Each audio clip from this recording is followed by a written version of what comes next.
Welcome to your Daily Dose. My name is Robert. It's my pal Susan, and you may not know our good friend Amy. Hi, Amy. Hi. Good to see you. We are diving right into the hero's journey and the Parkinson's prison, the hero's journey to escape. You are a recent graduate of a course, and we're going to talk about a stage of the journey. There's 12. We're going to start with the ordeal. Now, what does the ordeal, that segment of the journey, mean to you, and why did you choose that? It was my breakthrough moment. It was a really powerful breakthrough. Brought me to hysterical tears, and I was writing it through my tears, pounding at the keyboard, just lots of emotion, and it felt really good. Susan, we've seen that through is you being a four-time participant in this program, that the ordeal is where students and you yourself often break through. Has that been your experience as well? Where the rubber meets the road. Yes, yes, yes, it is. So what happens in the ordeal is we've made a wish and we have a fear, and they meet, and basically you're going to read a piece from your ordeal right now. Is that correct?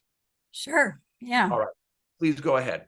Okay. I've highlighted some bits, and like you said, it's about greeting your fear. So I'll start with that. I said, my greatest fear is that I will not find the strength or know how to overcome and take up the sword to slay that enemy. It's time. I cannot remain complacent about this apathy that's been putting a grip on me. This enemy seems invisible, but I can see her. Apathetic Annie. Contrary to her languorous state of being, she's always running ahead of me to set up yet another blockade that keeps me from participating in my own life. I hesitate to face her. I am frozen. But I rush into the cave and I take up a stance just inside the threshold. I look into the darkness before me. Light starts to enter from the cracks in the ceiling. I see my nemesis sitting on a big pile of comfy floor pillows, encircled with putrid smoke from her cigarette, laughing at me, a combination of Mrs. Robinson and Cruella de Vil. She points to the pillows near her and commands me to sit there. The smoke makes me nauseous, and this sets me off. That's it. I've had it with you, you fucking prima donna. I rush over in a rage to start kicking and throwing the pillows all around. I swipe at apathetic Annie's face to grab the disgusting cigarette from her dry, cracked lips and throw it out the entrance of the cave. She cowers. Then she laughs nervously and throws dismissive and mocking looks towards me. I vanquish her to the corner by grabbing her and pushing her there. I lock her into a dog crate. I throw the crate containing the defeated apathetic Annie into the back of my van. She's coming with me because I know, at least for now, that she's still part of me, but I will now have control over her. I'll learn to live with her. Susan, you're about to explode. What are you feeling?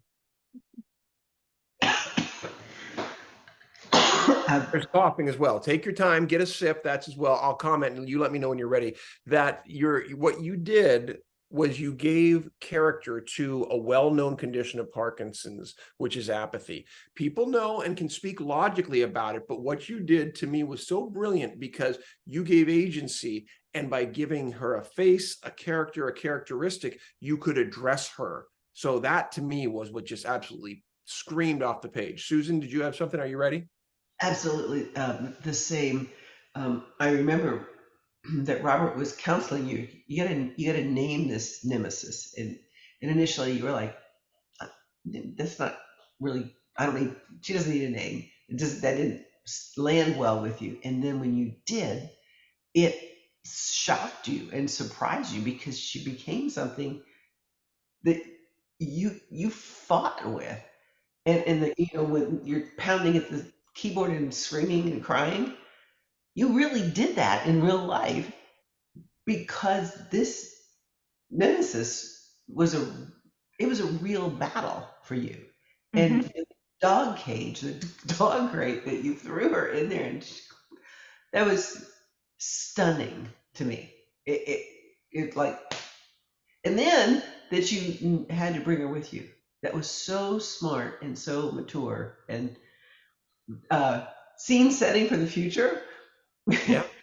So, Amy, we're about at time, but I want to give you the last word about why this scene was one you chose to share, why it's important to you, and maybe what people with Parkinson's might take away from that.